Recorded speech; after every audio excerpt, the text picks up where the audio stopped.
इसका recording studio एकंगल सराय।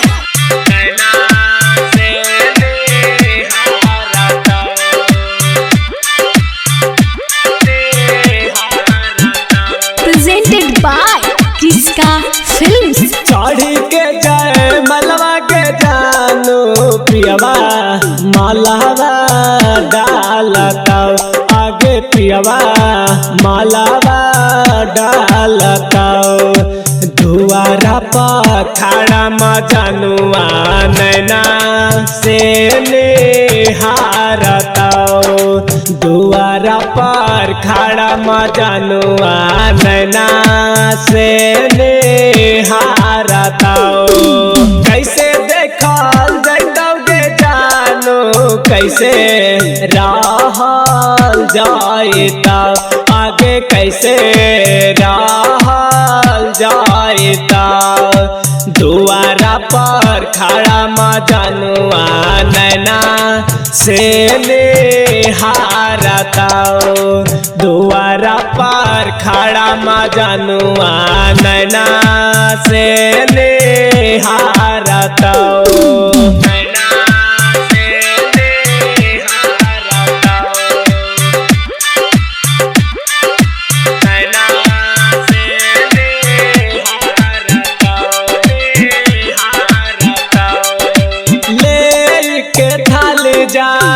जानवारा पे उतारा में ओही घड़ी दिलावा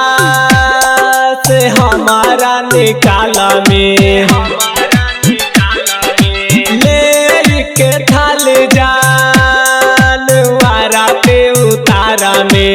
ओही घड़ी दिलावा से हमारा निकाला में टूटा तो जब दिलवा के जानू भीतरे से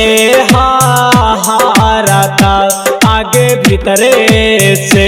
हारता दुआरा पर खड़ा मजनुआ नैना से निहारता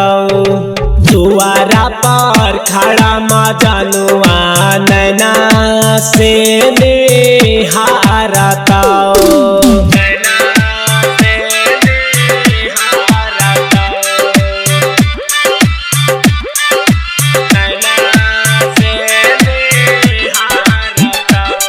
रिकॉर्डिंग स्टूडियो एकंगल सराय। जैसे जैसे दुल्हा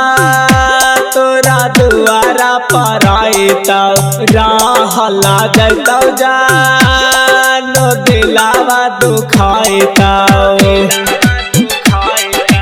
जैसे जैसे दुल्हा तोरा दुआरा पर आईता रहला जैतौ जानो दिलावा दुखाईता मालू बिहारी के सपना ओहे दिना ना टूटाता आगे गुडू नीतिशा गंगा के ओहे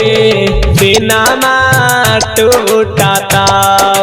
दुआरा पर खड़ा मजनुआ नैना